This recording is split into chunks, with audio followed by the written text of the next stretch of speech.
Hello, my name is Ashley Carr, and I will be discussing international business etiquette in Australia and New Zealand. Just a 20-hour plane ride away in the southern hemisphere reside two amazing countries known as Australia and New Zealand. Though seemingly a world away from our own, these cultures both speak English and have many similarities to our own culture that open the door for many business opportunities. Many people don't realize that Australia is nearly the size of the United States, while New Zealand is a small country comprised of two islands just to the southeast of Australia. In this presentation, I will examine the appropriate ways to conduct business in these beautiful countries. Doing business in Australia, you want to greatly focus on honesty, brevity, and directness.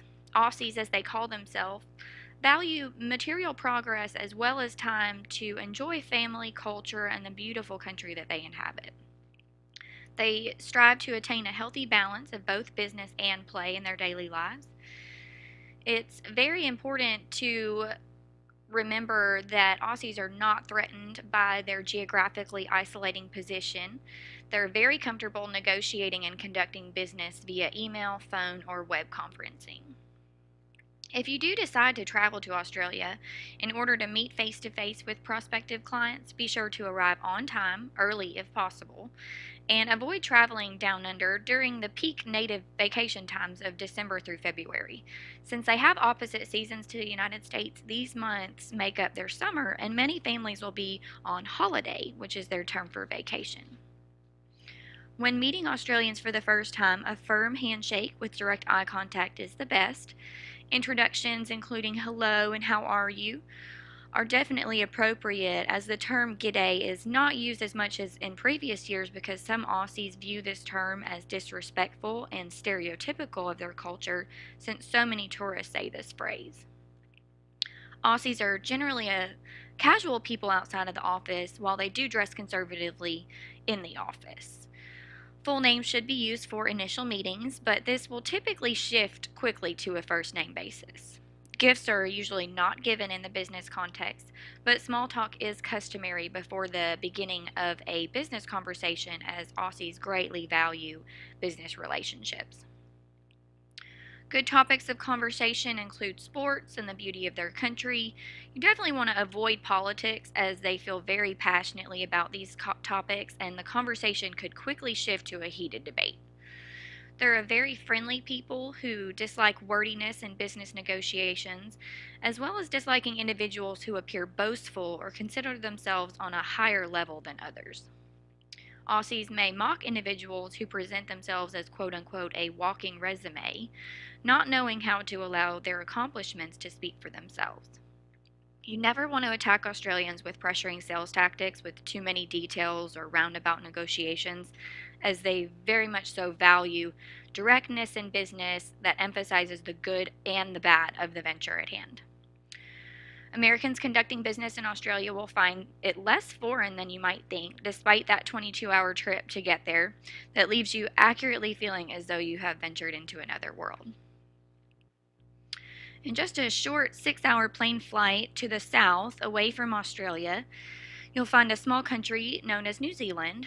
Be sure to never confuse New Zealanders, or Kiwis as they call themselves, with Australians, as this is considered highly offensive in both cultures. The two countries greatly value independence and differentiation from one another, and though they lie in close proximity to one another, they're very different cultures with a strong rivalry. Kiwis are also a very friendly people who appreciate formality in the work environment but greatly value their time to enjoy their families in beautiful country. Stemming from their native people, the Maoris, Kiwis cherish their rich ethnic heritage, as a vast majority of cities in New Zealand still retain their Maori name. In addition, Kiwis regularly refer to New Zealand by its Maori name, Aotearoa, which means land of the long white cloud. The best way to greet someone from New Zealand includes how do you do, as well as the traditional Kiwi g'day once a less formal relationship has been established. You may also hear kia ora as a greeting, which means hello in Maori.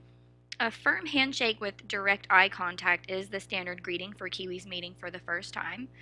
Similar to Aussies, Kiwis will typically advance to a first name basis in a relatively short amount of time, but be sure to wait until asked to refer to the individual in that manner. When you schedule a meeting with a Kiwi business person, always be sure to be on time, as tardiness signifies rude and careless behavior. Kiwi culture highly regards honesty and forthrightness in business while not placing much emphasis on material wealth and social status.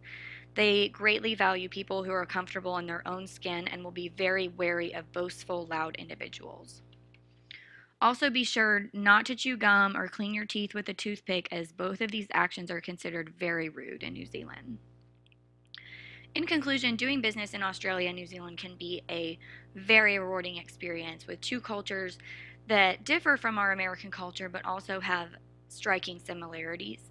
It's always important to do your research before attempting to negotiate with a different culture so that you avoid mistakenly offending a potential business partner or client.